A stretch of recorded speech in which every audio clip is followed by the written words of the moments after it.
If you're trying to figure out why your website isn't bringing in a consistent, reliable stream of new customers, and you want to learn how you can fix that right now, then this video is for you. Michael Edelberg here, and for those that don't know who I am, I run Plumber's Choice Marketing, where we work with plumbing, heating, and air conditioning businesses to build their online presence and bring in a consistent, reliable stream of new customers requesting their services. So what we're going to cover in this video, we're going to touch on why your website may not be bringing in a consistent, reliable stream of new customers requesting your services. We're going to walk you through exactly how we fix this for our clients, and then we're going to discuss whether or not your business should be focusing on your website for lead gen, or whether there might be some more cost-effective or better options for you to focus on. So now we're going to jump straight into it. We're going to go through the top reasons why your website isn't bringing in consistent lead flow. And the first reason is, and it's a little bit difficult for some business owners to grasp this concept, which is why I'm going to step it out really clearly for you. But it's you're not sending enough traffic to your website, or you're not sending any traffic to your website. Now, what do I mean here by sending traffic to your website? What I'm going to do is I'm going to jump onto the computer and I'm going to walk you through a little bit of a Miro board to explain exactly what I mean here, so that you can either start directing traffic to your website or work on getting some more traffic to your website. So without further ado, let's jump into it. Miro here, and we're going to go through exactly what you can do to get more traffic to your website. Now we're going to start off by going through, a little analogy that I love, which is the website versus the business card. We've got a business card and we've got a website. Now, what's the difference? Through both the business card and the website, leads can contact you. Okay? It should say website. Okay, so how do people get your business card? Now, there's a range of ways that people can get your business card. You might leave it with one of your one of the people that you've just done some work with, one of your customers, and it might be a referral. You could leave your business card at a supply house. You could actually go out and hand your business card out, give it to people, give it to as flyers, drop it off at people's houses. You could also pin it up at a notice board. So these are all ways that people could get in contact with your business card, and then at the end of the way, after they get in contact with your business card, they could end up getting in contact with your business. Okay, so they go from the business card to your business. Now, your website is essentially no different, except the way that the people are going to get to your website, which is essentially, a fancy business card, except, you've got photos on there, and same as a business card, they can contact you. It's got your contact details. Your website might have some photos and some testimonials, but how do people actually get to your website? So it's either through a search engine, which is the most popular. Just make sure I spelled that right. Probably not. Search engine. It could be through paid traffic, which would also be through a search engine, but you're paying for the search engine to put your website in front of people. It could be through your Google My Business. You should have a link to your website in your Google My Business. Could be through social media. So these are all methods that people can actually get in touch with your website, which would then lead to them getting in touch with you. So these are essentially methods of getting traffic to your website. Now what we find is the majority of our clients, they expect that their website, once they spend 5 to 10K on a website, that they're automatically going to start getting leads from the search engine. Okay? But little do they know that Google, the first 2 pages of Google, filled with businesses that are investing in their SEO. So they're paying someone to actually go, or they might be doing it themselves, to invest in their SEO to rank higher on those pages and to actually get their business in front of people that are searching for their services in their area. Now, if you invest 5 to 10K in a website and you don't invest in any SEO after the website's built out, then your website isn't going to rank and you're not going to start getting leads to your search engine. Now, paid traffic, we've got Google or Facebook, but a lot of the time with paid traffic, you're not going to send paid traffic to a website. What you're going to do is, which is what we actually do, is send the paid traffic to a landing page for the service that the paid traffic is getting in contact with your business for, and then the landing page then goes directly to you. So we bypass the website altogether.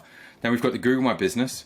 And we all know that your phone number and email is on your Google My Business. So a lot of the time people might just contact you straight from your Google My Business. So they're not actually going to your website, because your Google My Business has got your reviews, it's got photos of your work, and it's got all of your services listed on it. So you've got no one going to your website through your Google My Business. And you've got your social media, which again, if people are seeing your business on social media, they might just contact you straight through your social media. You've got your phone number, you've got a contact email address. They've got no need to go to your website. So if you're not investing in your SEO, you're not investing in paid traffic, or maybe you are investing in paid traffic, but you're sending it to a landing page, you've got no way for people to make their way to your website. So the only way that people are really going to make their way to your website is if you are, either investing in your SEO, or you're sending paid traffic to your website. Your website's been built out for conversions, or they're coming through Google My Business. Some people still will, but these are the main ways that you're going to get people to actually come to your website. And a lot of the businesses that we work with feel that just because they've spent the 5 to 10K on the website, that it should automatically rank, but it just doesn't work like that. So essentially, for your website to start generating leads, you need to start sending traffic to it. You either need to start investing in your SEO, you need to start investing in some paid traffic, you need to either start investing in your Google My Business, or start trying to get people to come to your website through social media. And they're the ways that your website's really going to get some traffic to it, and you're going to start getting leads through your website. It's not just the website by itself, it's a combination of all of these factors that send the traffic to your website, just as you would with a business card. If you put a business card in your pocket, no one's going to see it. If you put a website on the internet, no one's going to see it unless you actually go out and send traffic to it. So now we understand that our website needs to have traffic being diverted to it, or we need to be sending traffic to the website in the first place to start bringing in some leads. Now, once the leads get to the website, how do we actually convert them into customers that are going to call your phone and send a quote request? Now, the main issue that we see with our customers when we bring them on board is they've either just got a website thrown together, or they've had a friend who's built their website and it hasn't been built for conversions. It's just been built out like a fancy business card without actually trying to get people to take the action to call your business. So what I'm going to do here is I'm going to go through some best practices that we implement whenever we're building out websites or landing pages. And you can take these away and give it to your web developer and get them to update your website so that your website is optimized for conversions. So without further ado, here's the list. So number 1, phone number on every single page in multiple areas. Okay, there's nothing worse than someone going to a website and trying to contact the business and not being able to find a phone number. Either you're going to piss off the person who needs your services, or they're just going to go and find someone else where they can find a phone number. Number 2, using authentic content and images. Have you ever landed on a website where it's all just stock images and you can just tell that it's all fake and it doesn't look real? You need to think about someone who hasn't built any trust in your business. They've just found your business online, or they've been directed to your business's website, and then they see some dodgy stock photos that don't have company branding that you can easily tell that they've just been taken from somewhere on the internet, and they just straight away go, well, is this a real business or what's happening here? So you can easily drive customers away from your website by not putting up genuine content. Number 3, multiple call to actions on every single page.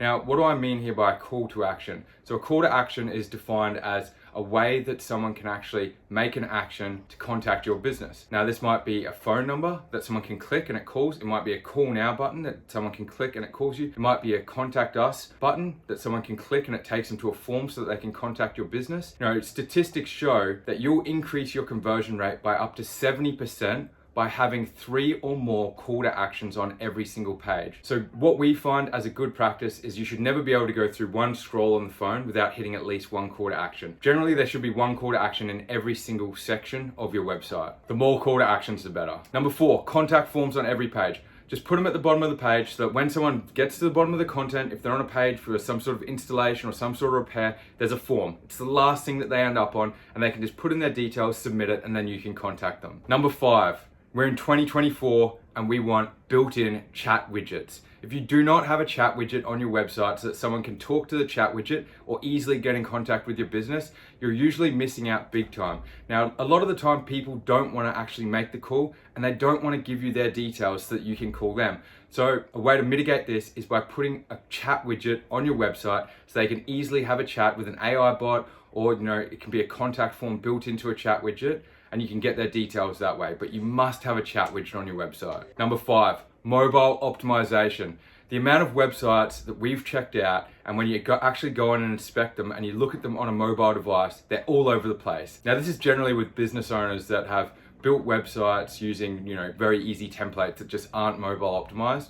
However, we still see this with some of the bigger clients that we work with, and you actually inspect the website and it hasn't been built out for a mobile, and with, over 50% of the traffic coming from mobile devices in 2024, if someone lands on a website that hasn't been mobile optimized and things are all over the place and it's not working properly from a user perspective, they're most likely just going to leave and not contact your business. Now, number 6, fast load times. Check out your load times. It's so easy to check. And if your load times are below average, then you should really look at your hosting and ask your website team to go in and have a look and see what can be done so that you can fix your slow load times. So that's it for the checklist on how you can actually boost your conversions on your website once someone actually finds it and lands on it. And just by implementing those 6 little steps, your conversion rates can increase by anywhere from 50 to 70%. Now imagine how many more customers you've got contacting your business. So take that away and start implementing this straight away. Give this to your web team and let them know exactly what you want. It's super simple, yet so many businesses are getting it wrong. And we found this with a lot of our clients, that we've seen the conversion rates increase significantly by just going through this little checklist. Now, obviously with our clients, we go through a much larger checklist and we go into a whole heap more details. But for 90% of people out there, just by going through these 6 little steps, you'll increase your conversion rates dramatically. So now we've covered the top reasons why your website isn't bringing in leads and isn't bringing in more customers.